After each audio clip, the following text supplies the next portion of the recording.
नमस्कार। सेतु समुद्रम का दूसरा पार्ट।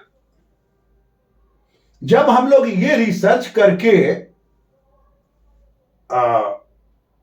चेन्नई आ गए तो वहां पर तत्कालीन भारत सरकार एक टीम बैठाई हुई थी और उस टीम के आगे रिपोर्ट करना होता था। तो रामेश्वरम में हमारे मार्गदर्शक ये सुब्रमण्यम जी ने कहा कि शर्मा जी इस तारीख से चेन्नई में टीम बैठेगी भारत सरकार की, आपको रिपोर्ट करना है, सो आप अपना मटेरियल तैयार कर लीजिए। अब दिन भर घुमाते थे पूरा रामेश्वरम, नाव से भी गाड़ी से भी, वो सभी जगह दिखाए। यहां तक कि जिस जगह पर श्री राम ने विभीषण जी को राजगद्दी दिया था, वो जगह एक मंदिर के रूप में बना हुआ है, वहां भी ले गए, वो सब दर्शन कराया। अब रामेश्वरम का कॉफी एवन, चाय एवन, कॉफी, और उसके बाद फिर इडली डोसा का कोई हिसाब नहीं। क्या स्वाद है रामेश्वरम मंदिर के पास का। अब आप आगे देखें, जब सुब्रमण्यम जी का ये आदेश हुआ कि आप लोग को अमुक तारीख को यहां से चेन्नई जाना है, तो आप लोग अब अपना लिख लीजिए। चलिए, भोजन बहुत हुआ। फिर हमने राजीव जी को कहा कि भाई मेरे 2 बजे उठकर रात में आज लिखना है। पटना से जब जा रहे थे तो वाल्मीकि रामायण दोनों खंड, गीता प्रेस, और रावण संगीता, ठाकुर प्रसाद का पंचांग और 10 किलो गंगा जल लेकर हम लोग रामेश्वरम गए थे। ये आदेश था गंगा जल के लिए अपने मार्गदर्शक उपाध्यक्ष महोदय श्रीमान सुबा राव जी का, कि शर्मा जी पटना से आ रहे हैं, गंगा जल जरूर लेके आएंगे। स्वाभाविक है, पूरा वजन था, इतना पुस्तक लेकर हम लोग वहां पहुंचे। अब हुआ कि लिखा क्या जाए, लिखने की बात आई। चलिए, रात में उठे, अंतिम में लिखना शुरू हुआ तो 18 पेज का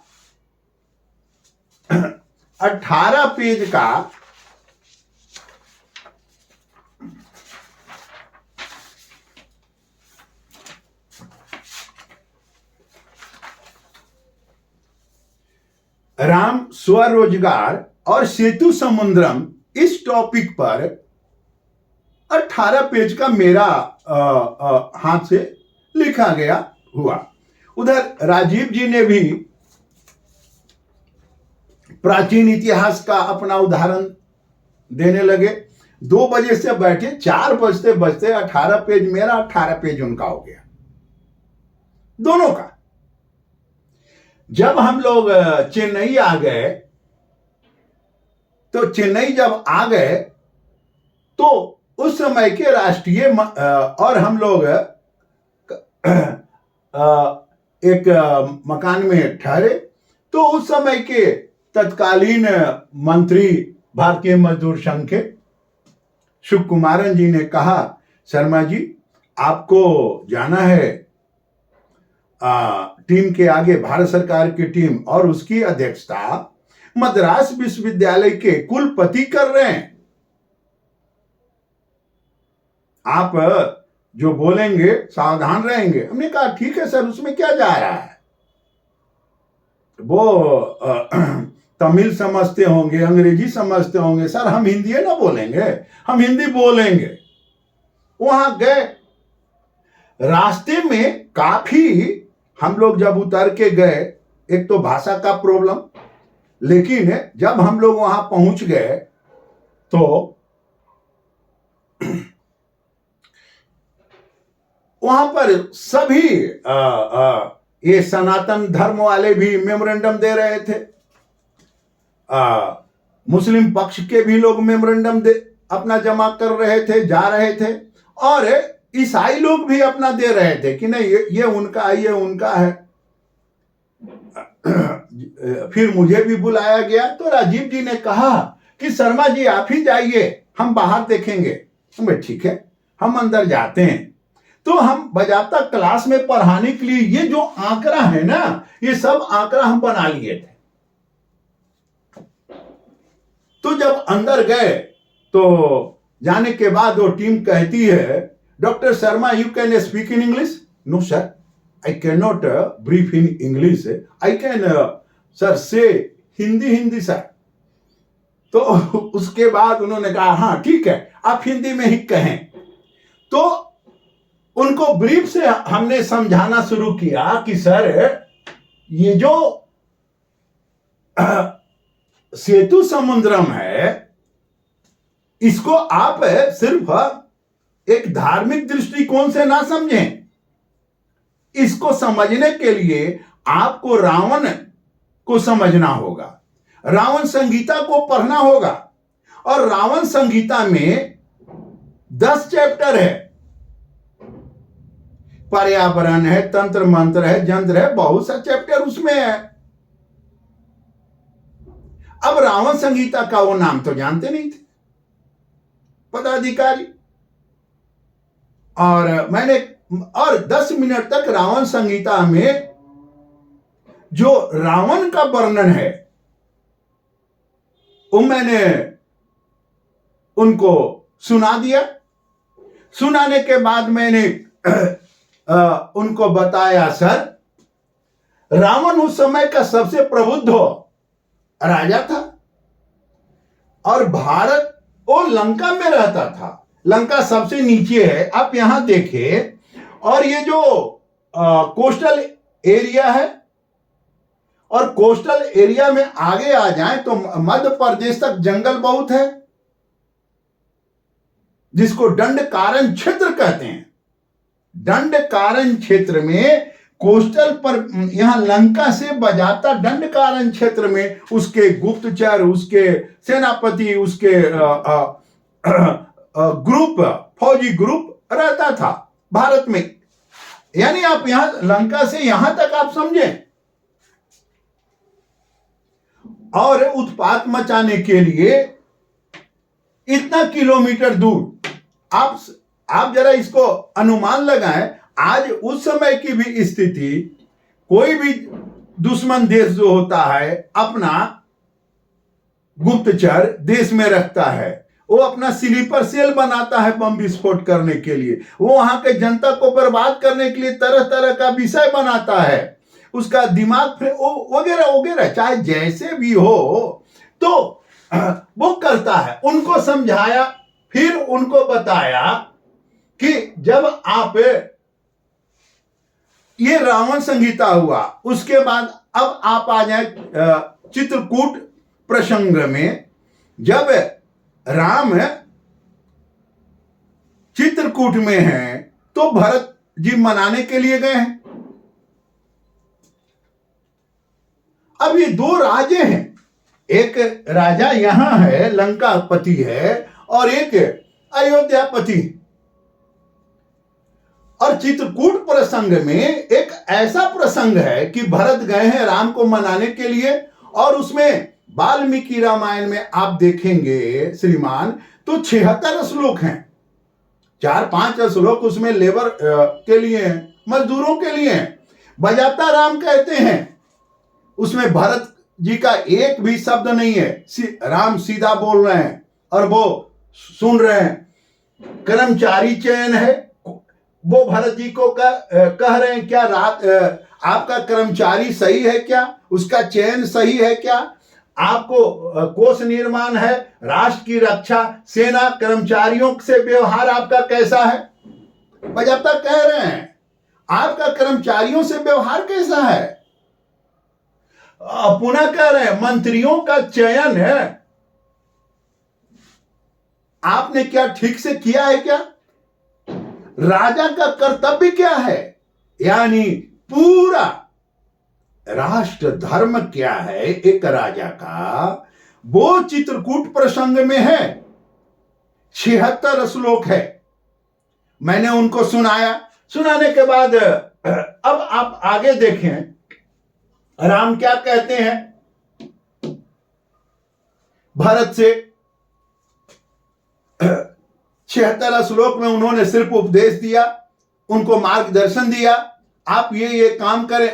अब देखिए, एक जब राम माने नहीं तो भरत जी ने कहा कि आप अपना खराम दे दीजिए। अब खराम का अर्थ समझिए आप कि कुशल सफल प्रबंधन का प्रतीक खराम है। यानी एक ऐसा राजा जिसके राज्य में, आप देखें जब राम वनवास जाने लगे हैं, यह बहुत मार्केबल विषय है, जब राम वनवास जाने लगे हैं तो अपने सभी कर्मचारियों को, अपने सभी मंत्रियों को 14 बरस का वेतन मुहैया देकर जाते हैं। और आज देखिए कॉन्ट्रैक्ट लेबर, वेतन नहीं देना है, वित्त रहित है, स्कीम वर्कर है, उसके बाद उनको फिक्स टर्म एम्प्लॉयमेंट है, आज का ये वर्क है। और उस समय आप देखें 14 वर्ष, संसार के किसी भी इतिहास में कोई भी राजा 14 वर्ष का वेतन नहीं दिया है जी, कोई भी राजा। और जो राजा 14 वर्ष का वेतन दे के अपने कर्मचारियों को वन में जाता है, कहीं जाता है, तो ये नहीं स्वाभाविक है कि शांति होगी।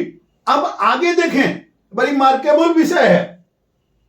चरण पादुका रखाता है, वो राम कथा की होगी, ये श्रम कथा है, श्रम रामायण है। यहां देखें, फिर राम कहते हैं बन जाने के पहले कि 14 वर्ष का आपको मजदूरी मिल गई, हम जब लौटेंगे तो आपको क्षतिपूर्ति करेंगे। क्या बात है, क्षतिपूर्ति। भारत में ये एक्ट भी लेबर एक्ट में है, क्षतिपूर्ति अधिनियम। अब देखिए क्या कॉन्सेप्ट है, क्या राजा का दृष्टिकोण है। वो राजा कहता है कि हम आपको क्षतिपूर्ति करेंगे।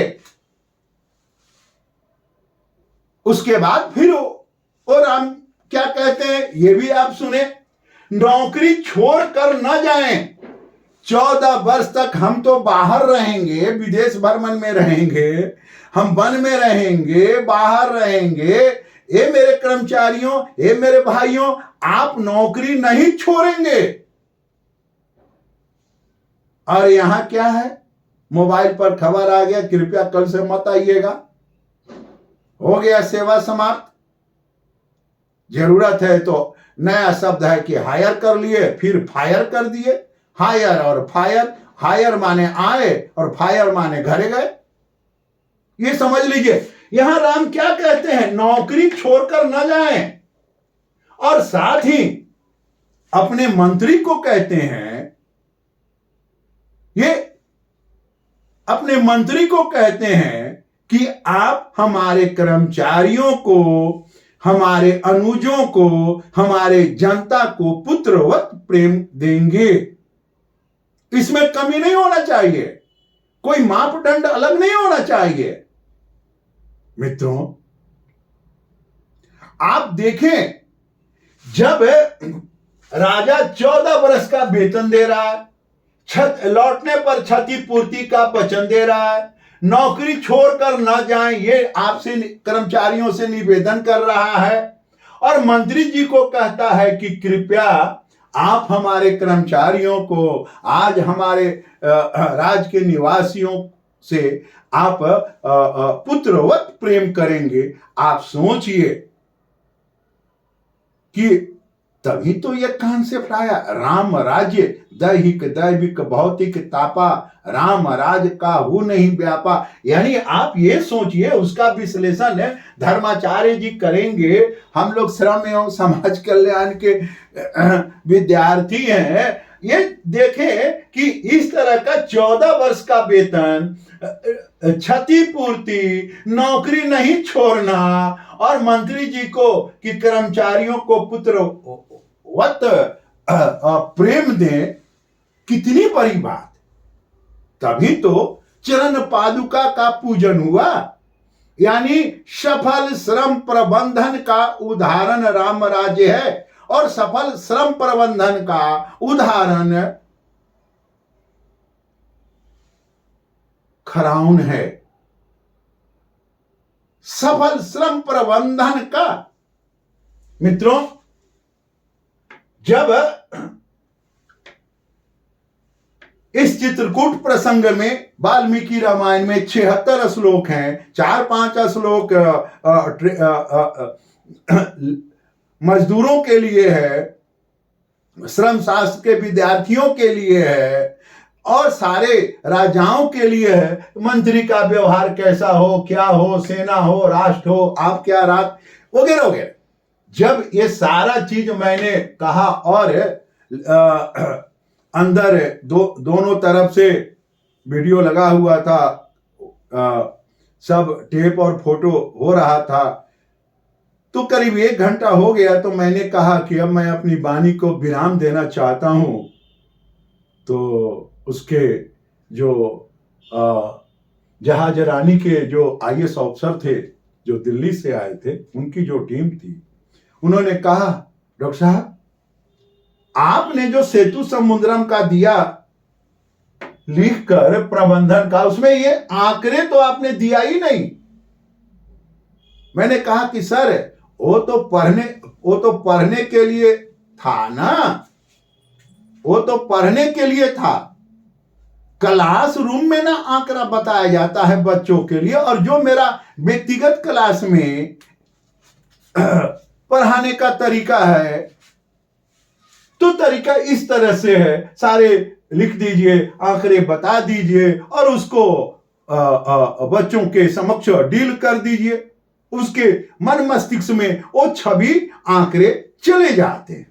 BN कॉलेज में हमारे एक गुरुदेव थे, प्रोफेसर अमरनाथ कपूर, अर्थशास्त्र के शिक्षक थे। क्या गजब पढ़ाते थे।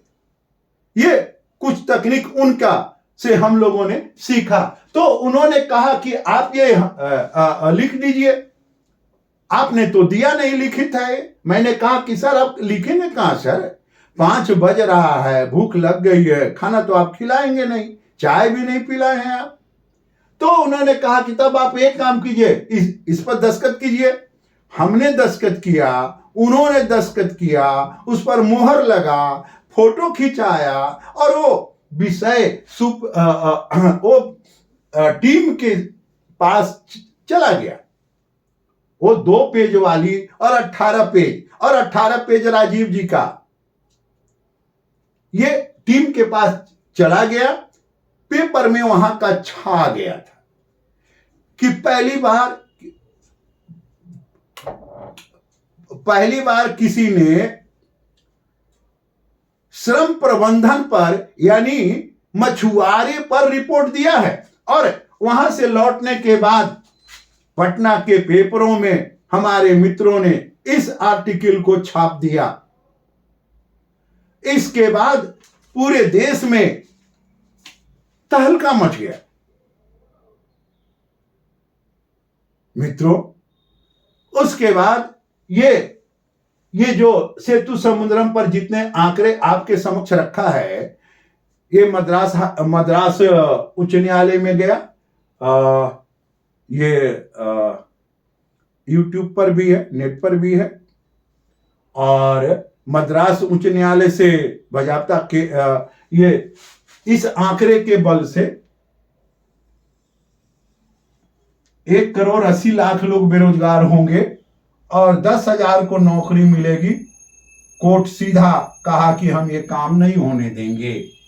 ये आंकड़े के बल पर एक केस में विजय प्राप्ति हुई। मित्रों, जो स्मरण था आपके समक्ष रखा। ये सेतु समुद्र पार्ट 2 कैसा लगा आप कमेंट करें, सब्सक्राइब करें, लाइक करें। नमस्कार।